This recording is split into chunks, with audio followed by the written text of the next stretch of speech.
Puji Tuhan, selamat pagi Bapak Ibu Saudara yang dikasihi dalam nama Tuhan Yesus Kristus. Pagi hari ini kita akan mendengarkan renungan firman Tuhan yang terdapat di dalam Mazmur pasal 62 ayat yang kedua.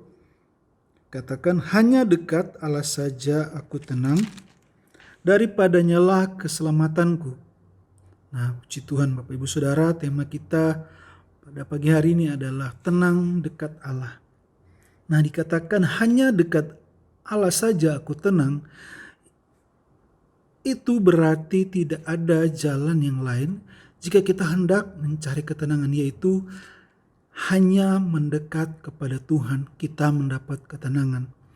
Nah, di dalam dunia ini banyak tempat-tempat yang mungkin menawarkan ketenangan, tetapi ketenangan yang tersedia adalah ketenangan yang sementara. Nah, banyak orang mencari ketenangan tetapi mereka tidak mendapatkannya. Berapa banyak orang Kristen yang menjadi korban salah mencari tempat ketenangan. Nah, di sini karena iblis selalu mau mengintimidasi dengan segala macam persoalan yang mereka alami, masalah maupun berbagai problema hidup, dengan tujuan agar kita menjadi orang-orang yang gelisah, orang-orang yang susah, tidak tenang, orang-orang yang bimbang sehingga mudah menjadi permainan iblis. Nah, di sini kita akan melihat bagaimana kita mendapat ketenangan yang dari Tuhan. Ada jaminan bila kita dekat dengan Tuhan, pasti ada ketenangan. Nah, saya akan membagikan beberapa poin. Yang pertama adalah ketenangan yang menyelamatkan. Dalam Mazmur 62 ayat yang kedua tadi dikatakan, hanya dekat Allah saja aku tenang, daripadanya lah keselamatanku. Nah, dalam dunia ini banyak cara orang menempuh untuk mendapatkan ketenangan. Lewat mereka minum obat tidur, narkoba, dan lain-lain. Ketenangan yang mengancam nyawa mereka. Tetapi kalau kita dekat dengan Tuhan, kita akan memperoleh ketenangan yang menyelamatkan. Kita akan diberi sukacita, damai, sejahtera, terhindar dari hal-hal yang mematikan rohani kita. Seperti di dalam Mazmur 73 ayat 28, bermazmur berkata, tetapi aku suka dekat kepada Allah. Aku menaruh tempat perlindunganku pada Tuhan Allah, supaya dapat menceritakan segala pekerjaannya. Nah, yang kedua, ketenangan yang membawa kekuatan.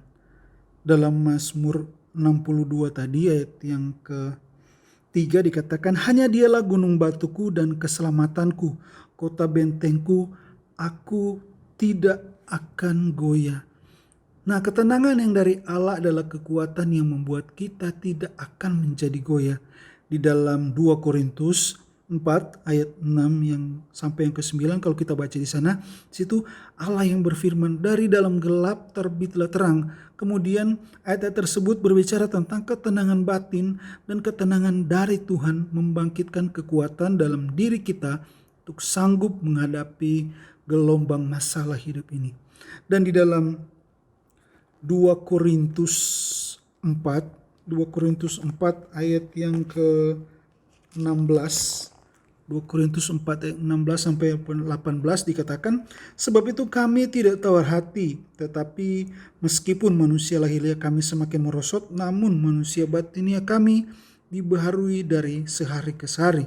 Sebab penderitaan ringan yang sekarang ini mengerjakan bagi kami kemuliaan kekal yang melebihi segala-galanya, jauh lebih besar daripada penderitaan kami. Sebab kami tidak memperhatikan yang kelihatan, melainkan yang tak kelihatan. Karena yang kelihatan adalah sementara, sedangkan yang tak kelihatan adalah kekal. Di sini ayat ini menegaskan bahwa ketenangan batin yang dikerjakan oleh Allah membuat kita tidak tawar hati untuk menghadapi penderitaan yang datang dalam setiap kehidupan kita. Bahkan ketenangan batin yang dikerjakan Allah adalah ketenangan batin yang kekal dalam kehidupan kita. Nah, Bapak Ibu, di dalam kehidupan kita, mari sama-sama kita mau bangun kehidupan kita. Kita mau menjadi tenang karena di dalam Tuhan ada kekuatan yang baru.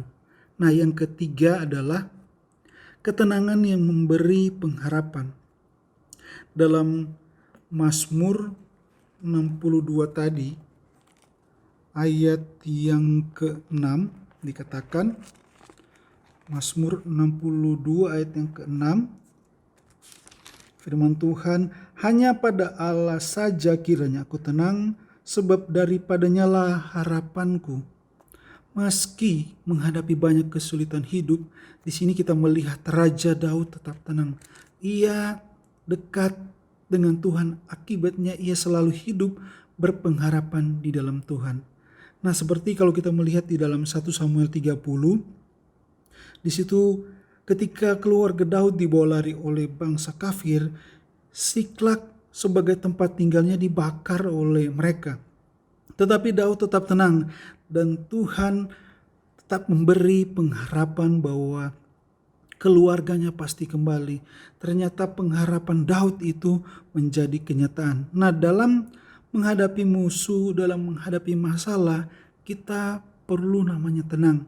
Karena itu Tuhan yang memberikan kita pengharapan, karena di dalam Tuhan ada pengharapan yang besar. Di dalam Mazmur 60 ayat yang ke-14 dikatakan firman Tuhan, dengan Allah akan kita lakukan perbuatan-perbuatan gagah perkasa, sebab ia sendiri akan menginjak-injak para lawan kita. Puji Tuhan. Tuhan yang akan berperkara di dalam kehidupan kita, Bapak Ibu.